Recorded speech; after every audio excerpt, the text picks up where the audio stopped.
Emeka had always believed he was living the life most men only dream of. Married to Adiz for 3 years, he felt lucky to have a wife who seemed to understand him completely. Every morning, he woke up early to prepare for work, while Adiz would greet him with a smile that made even the busiest days feel lighter. He worked tirelessly, not just for himself but to build a comfortable home for them, imagining a future filled with love, laughter, and shared dreams. Their Lagos apartment had the warmth of a home, filled with little tokens of their life together, photographs of trips, gifts exchanged on birthdays, and inside jokes only they shared. But recently, Emeka started noticing things that didn't fit the picture he had built in his mind. Adiz's attention seemed elsewhere, distracted by her phone and her constant, secretive texting. She spoke often about work events late into the night, sometimes returning home with perfume that wasn't hers and an excited energy he didn't recognize. Emeka wanted to trust her, he really did, but a small, nagging feeling began to grow inside him. Subtle hints piled up, laughter at messages he couldn't see, quick glances at her screen, and whispered conversations that ended the moment he entered the room. He learned that Adiz had been spending more time with a colleague named Topchakwu. At first, Emeka shrugged it off, convincing himself it was just innocent friendship. But then Topchakwu's name appeared constantly on her phone and social media. She laughed at his jokes in ways she hadn't laughed at Emeka in months.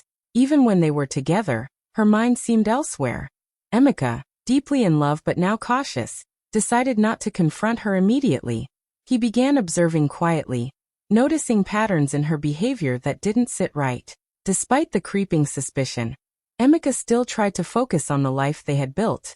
He cooked dinners, shared little moments of affection, and reminded himself of the love that once defined their marriage.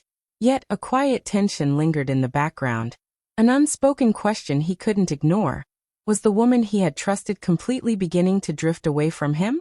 The feeling of unease settled over him, subtle at first, but growing heavier with each passing day, hinting that the happy beginning he had cherished might be quietly unraveling. Emeka couldn't shake the feeling that something was off. At first he tried to ignore it, telling himself that work stress and social life could explain Adiz's distracted behavior. But the small hints kept piling up, impossible to dismiss. Topchakwu, her work friend, had begun appearing everywhere, on her social media, in comments, in tagged photos. Every message from him brought a smile to Adiz's face, a laugh that seemed different, lighter, more intimate than anything she had shown Emeka in months. It wasn't the laughter itself, but the way she leaned in, whispering replies and hiding her screen when he entered the room. At dinner one evening, Emeka noticed her phone buzz repeatedly. He caught glimpses of messages from Topchakwu filled with emojis, teasing words, and a familiarity that made his stomach churn. Instead of confronting her immediately, Emeka decided to stay quiet, observing, trying to piece together what was really happening. Every late-night text, every urgent work meeting, that conveniently ended in Topchakwu's company, became a puzzle piece he couldn't ignore. Friends began noticing Emeka's quietness and distracted demeanor. "Are you sure she's being faithful?" one asked cautiously, while another hinted that he shouldn't ignore the signs. Emeka, though torn, still held on to hope. He didn't want to jump to conclusions or let suspicion ruin what he had thought was a loving marriage. He told himself he would wait, watch, and understand before making any rash decisions. Quietly, he began tracking their interactions, noting times, messages, and locations. He started saving screenshots, jotting down incidents that felt unusual, and observing patterns in Adiz's behavior. He watched her social media closely, noting how Topchakwu's comments seemed to elicit reactions that Emeka had long thought were reserved for him alone. Each observation sharpened the uneasy feeling in his chest, but also strengthened his resolve to understand the truth before confronting it. Despite the growing tension, Emeka tried to maintain normalcy. He smiled at Adiz, shared casual conversations, and participated in their routines as if nothing was wrong. Inside, however, he was a storm of questions and doubt, carefully preparing himself for the possibility that the woman he loved might be slipping away from him, or worse, betraying him. The seeds of suspicion had grown into a quiet, simmering awareness, and Emeka knew he had to watch closely before taking the next step. Emeka had never planned to come home early that evening. Work had ended sooner than expected, and a sudden urge to surprise Adiz led him to take the shorter route home. As he approached the building where Adiz claimed to be finishing an urgent project, he noticed lights on in her office. Curiosity mixed with a strange sense of unease pushed him to enter quietly, thinking it would just be a harmless surprise. What he saw next stopped him in his tracks, rooted him to the spot with a shock he could not have anticipated. Adiz was there, not alone but with Topchukwu.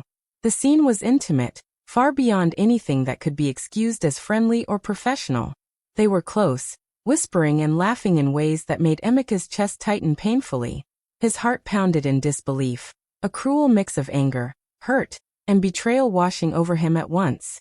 The woman he had trusted with his life, the woman he had believed would never hurt him, was right there in front of him, completely disregarding everything they had built together. Emeka's first instinct was to rush forward, to demand answers, to confront the betrayal head-on. But as he watched, a wave of cold clarity settled over him. Reacting in anger could only lead to chaos, humiliation, and loss of control. Instead, he made the hardest choice. He stepped back, leaving the office quietly unseen. Each step away from the scene was heavy, but his mind raced with plans. This was not just a moment of heartbreak. It was a moment that demanded strategy, not rash emotion. He walked through the streets of Lagos, feeling the betrayal settle like a stone in his chest. Memories of their life together flashed before him. The laughter, the shared dreams, the promises. Everything now felt tainted by doubt, and the realization that trust had been broken so deeply hit harder than he expected. Emeka understood that immediate confrontation could only feed his pain without delivering justice or closure. Instead, he vowed to act carefully. The anger was there, simmering beneath the surface, but it was accompanied by a sharp resolve. He would not be a man consumed by revenge or public embarrassment. This betrayal would not destroy him. He would find a way to respond that was measured, precise, and unforgettable. With each quiet step away from the office, he began to formulate a plan, one that would ensure the betrayal was met not with rage, but with the strength, dignity, and strategy that defined who Emeka truly was. Emeka sat alone in his apartment that night, the city lights of Lagos flickering through the window, but they brought no comfort. His mind replayed the scene at Adiz's office over and over, each memory sharper than the last. Betrayal twisted inside him like a knife. He felt humiliated, not just because of what he had seen, but because he had trusted her completely, believing in the love they had shared. Anger surged unpredictably, hot and raw, making his hands clench and his chest tighten.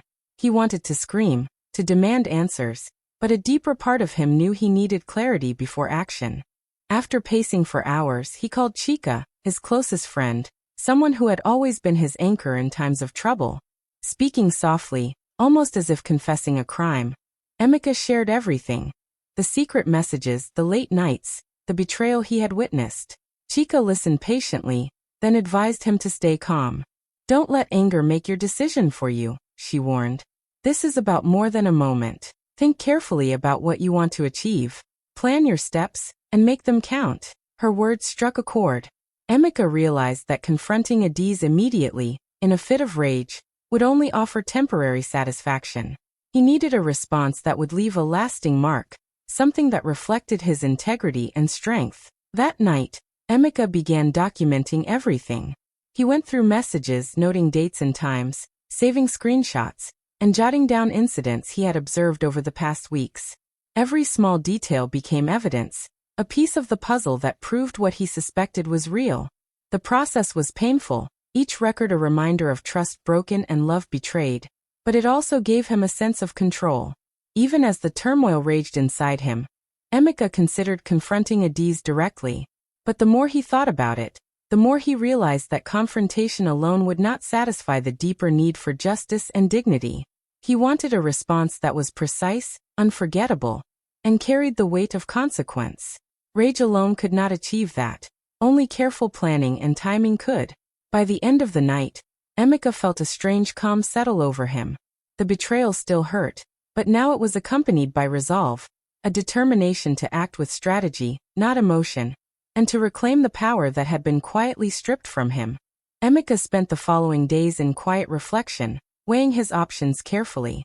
He knew confronting Adiz or reacting impulsively would only give momentary satisfaction, leaving his pride wounded and his dignity compromised. He wanted something different, A response that would be precise, unforgettable, and speak louder than words ever could. After much thought, he made a firm decision. He would file for divorce. But this would not be just any divorce. It would be a calculated statement, a way to reclaim his power and deliver a message that neither Adiz nor Topçaku could ignore. While planning, Emeka remembered something that made a spark of irony ignite inside him. Topçaku's birthday was just around the corner. Suddenly, a strategic idea formed in his mind. What if the man who had crossed every line, who had betrayed trust and love, received the divorce papers on the day meant for celebration and joy? The thought sent a chill of satisfaction through Emeka. It was a small but perfect form of poetic justice. A quiet reminder that actions have consequences, delivered with timing so precise it would leave them stunned. Emeka felt a sense of calm he hadn't experienced since discovering the betrayal. For the first time, he felt fully in control. The anger, the humiliation, and the heartbreak were still there, simmering beneath the surface, but now they were tempered by clarity and resolve. He envisioned the moment. Adiz shocked to see that he had acted decisively, and Topçaku, the arrogant intruder into their marriage, blindsided on what should have been his day of celebration. Every detail mattered in Emeka's mind. He imagined the reactions, the disbelief, the sudden understanding of the consequences of their choices. The timing, the delivery, and his own composed demeanor would make the statement unforgettable. It was no longer about revenge born of rage. It was about reclaiming his narrative, demonstrating strength, and asserting dignity in the face of betrayal. By the end of that week, Emeka had committed fully to the plan. He would proceed legally, quietly, and with careful precision. The calm that settled over him was not the absence of. Amidst all these preparations, Emeka refused to let the betrayal consume him entirely. He returned to work with renewed focus, pouring energy into projects that had been neglected in his emotional turmoil. He took up old hobbies again, like photography, spending hours capturing the city streets or quiet moments at home. These activities grounded him, giving him perspective and balance. He slept better, thought clearer, and slowly regained a sense of inner peace that the shock of betrayal had threatened to take away. By the time the papers were ready, Emeka was calm, focused, and resolute. The preparation had not only ensured that his plan would work flawlessly, but had also restored his confidence. He had turned a moment of deep hurt into a test of patience, strategy, and self-control. The betrayal had not defeated him. Instead, it had made him sharper, stronger, and ready to reclaim his dignity in the most unforgettable way. The morning of Topçaku's birthday arrived with an unusual tension in the air, though no one else could sense it. Emeka had planned everything meticulously, and now it was time for the moment to unfold. He watched quietly from a distance as the courier delivered the divorce papers directly to Topçaku's office. The timing was perfect. The man, expecting birthday greetings and celebrations, was handed a stark reminder of his betrayal instead. Topçaku opened the envelope slowly, his confident smile fading instantly as he realized what it contained. Adiz, standing nearby, froze. Her eyes widened in disbelief, the mask of composure she often wore slipping away. She realized in that single moment that Emeka had not only uncovered the betrayal, but had acted with precision and intelligence. There was no anger-driven confrontation, no shouting, no humiliation through rash actions, just calm, decisive action that spoke louder than any words ever could.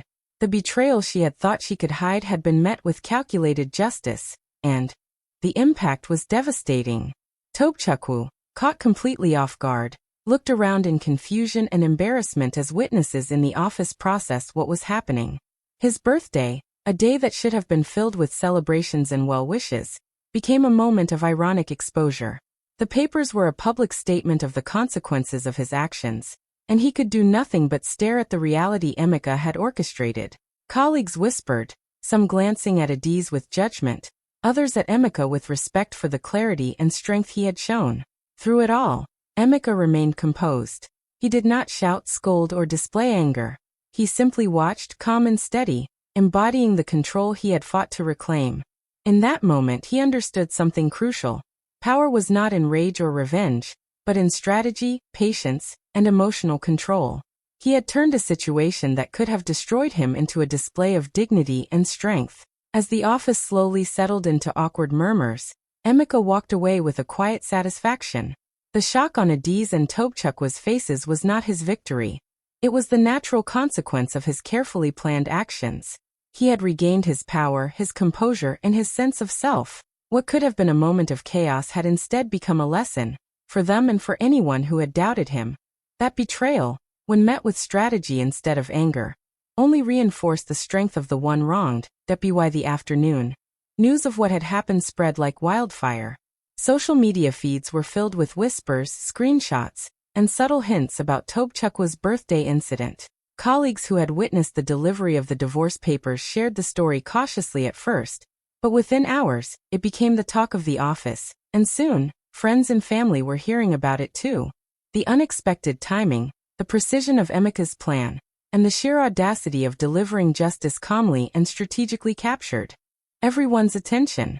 People began messaging Emeka, congratulating him on handling the situation with dignity and intelligence. Friends who had been skeptical of his quiet approach now admired the patience and control he had shown. They praised him not for revenge, but for maintaining his composure, turning heartbreak into a statement of strength. Even strangers on social media commented on how remarkable it was that someone could respond to betrayal with strategy rather than rash emotion. The story became an example of how calculated calm could outweigh anger and impulsive reactions. Adiz, on the other hand, felt the sting of public scrutiny. Colleagues whispered behind her back, and friends began to distance themselves, aware of the betrayal she had tried to hide. Her attempts to laugh off the situation or explain it away fell flat, and she realized too late that her actions had consequences far beyond what she had imagined. Humiliation set in slowly, a heavy reminder that deceit cannot remain secret forever. Every glance, every whispered conversation reminded her of the impact of her choices. For Emeka, the attention was not about boasting or seeking approval. It was about recognition of integrity and clever handling. The calm, calculated manner in which he addressed betrayal elevated him in the eyes of his community. Respect grew not because he had humiliated someone publicly, but because he had regained control without losing himself. His actions became a story people shared, a lesson about dignity, patience, and the power of thinking strategically when faced with betrayal. By evening, Emeka felt a quiet satisfaction. The gossip, the admiration, and even the scrutiny surrounding Adiz were secondary to the deeper truth. He had acted with composure and intelligence, turning pain into empowerment. His friends noticed the change too. He walked taller, spoke calmly, and smiled more freely. In the eyes of many, Emeka had become a symbol of how betrayal could be met not with rage, but with wisdom, leaving a lasting impression that few would forget. After the shock and gossip had settled, Emeka turned his attention fully to himself. The betrayal had been painful, but he refused to let it define the rest of his life. He threw himself into his work with renewed energy, taking on new projects and opportunities that had previously seemed daunting. Each achievement became a reminder that his value and success were not dependent on anyone else's actions. Slowly, his career began to flourish in ways he hadn't imagined before, and the confidence he regained was undeniable. He also reconnected with old friends, spending more time in genuine company and laughter. These connections reminded him of the support and love that had always surrounded him, strengthening his sense of self-worth. Conversations with friends, long walks, and shared meals became small but meaningful steps in rebuilding the life he deserved. Through these moments, Emeka realized that healing wasn't about forgetting the betrayal, but about reclaiming the joy and peace that had been overshadowed by it. To nurture his mind and soul, Emeka returned to hobbies he had once loved but abandoned over the years. Photography, a passion he had set aside for work and domestic life, became his escape and expression. Wandering through Lagos streets with his camera, capturing candid moments of life, gave him clarity and a fresh perspective.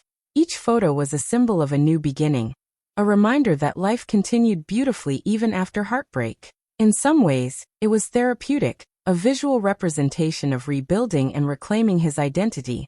Eventually, Adiz reached out, her messages hesitant and tinged with remorse.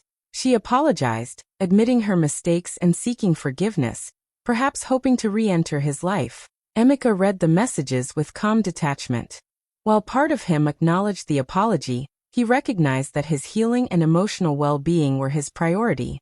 He chose distance, understanding that self-respect was far more important than reopening old wounds.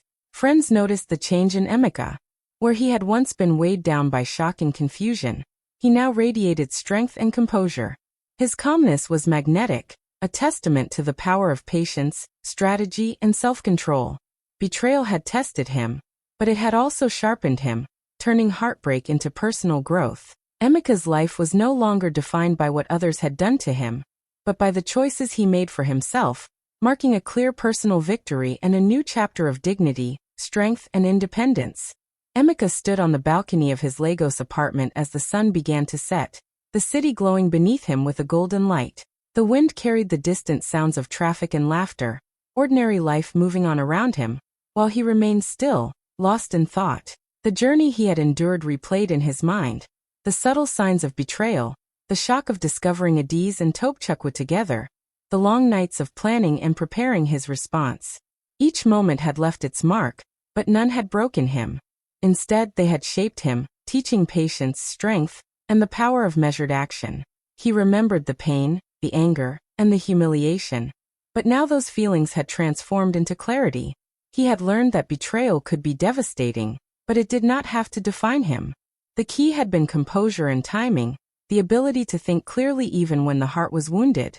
Every choice he had made, every careful step, had allowed him to regain control of his life, turning a moment of heartbreak into a demonstration of dignity and strategy. As Emeka reflected, a quiet smile formed on his face. He thought about the irony of the divorce papers, the calm delivery, and the impact it had made, not just on Adiz and Topchukwu, but on everyone who witnessed it, directly or indirectly. He realized that true victory was not in revenge or humiliation, but in reclaiming power without losing oneself. It was about showing strength quietly, deliberately, and with unwavering self-respect. A voiceover echoed his thoughts, almost as if speaking to anyone who had ever faced betrayal. I caught betrayal, but I didn't let it destroy me.